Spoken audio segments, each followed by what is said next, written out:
Ассалаумағалейкум достар. Бүгін 9-шы сабағымызды бастаймыз. Ұмытып кетпей тұрған кезде менің арнама тіркеліп кетіңіздер. Сіздерден қолдау болсын. Және қоңырау шанына басып қойыңыздар.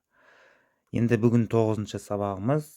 Біздер 9-шы сабақта жоғарғы жағы жиналғаннан кейін бізде екі жағдай кездеседі. Екі жағдайда жоғарғы жақты жинаймыз. Жоғарғы жақтан ары қарай мына жандарын келтіруіміз керек. Бұған дейін біздер сары түсті қосу таңбасын салып үш этапта кездесті. Сызықша, галочка, нүкте деген үш этапта болды. Үш жағдайда. Содан кейін 7 жағдайда жоғарғы мына сары түсті жинадық. Бұл 7 жағдайда кездеседі. Соның тек біреуі келеді достар. Біреуін орындайсыздар. Сонда мына түгел сары түс бетіне жиналады. Енді біздің келесі бүгінгі сабағымызда мынандай жағдайда түгел беті жиналғаннан кейін текшені айналдырып қараймыз. Қараған кезде мына бұрыш төмендегі түстерімен сәйкес келіп тұр. Мына жерде сәйкес келмейді. Мына жақта сәйкес келіп тұр. Немесе бұлай тұрған жағдайда біздер сол сәйкес келтіріп іздеп тауып аламыз. Мысалға міне мынау сәйкес келіп тұрса, қарама қарсы бағыты да сәйкес келу керек. Ондай жағдайда мына сәйкес келіп тұрған бұрышты оң жақпен фронтқа ұстаймыз. Жоғарғы жақпен, сол жақпен артқы бағытқа ұстаймыз. Міне. Сонда біздің келіп тұрған бұрыштарымыз міне тұр. Осы бағытта ұстаймыз көбегімізді, Рубик текшесін, және мынандай алгоритмдерді орындаймыз. Сол сағат қарсы, жоғары, оң, жоғары кері, сол, жоғары, сол кері, жоғары, оң кері, жоғары кері, сол, жоғары екі рет, оң, жоғары екі рет, және оң.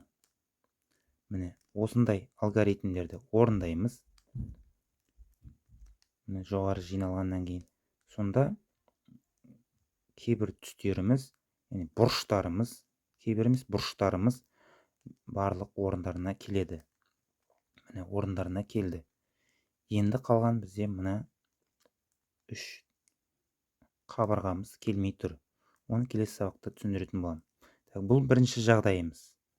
Енді мынандай жағдай болуы мүмкін.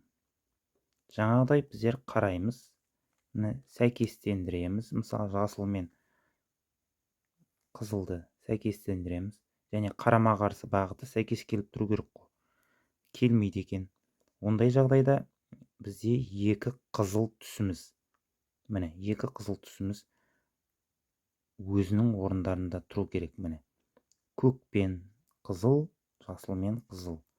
Яғни глазки дейміз ғой, міне. Екі жақта мына жерде тұрады.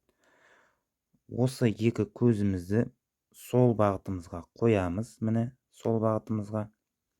Сосын мынандай алгоритмдерді орындаймыз. Яғни бұрыштарын дұрыс қою үшін. Бұрыштарды қалған екі бұрышымыз тұр. Қалған мына екі бұрышымызды орнына қою үшін жасап жатырмыз. Мынандай алгоритм орындаймыз. Оң, жоғары екі рет, оң кері, жоғары кері, оң, жоғары екі рет, сол кері, жоғары, оң кері, жоғары кері, сол сағат тілімен. Біздің сары түсіміз қозғалған жоқ, және бұрыштарымыз орнына келді. Міне, бұрыштарымыз орнына келді. Міне осындай екі жағдайда біздің түгел сары түсіміз қозғалмай бұрыштарымызды орнына әкеліп аламыз. Түсінікті болған болар. Экрандағы алгоритмді, шартты белгілерді қағаздарыңызға жазып алып, соны жаттап алыңыздар.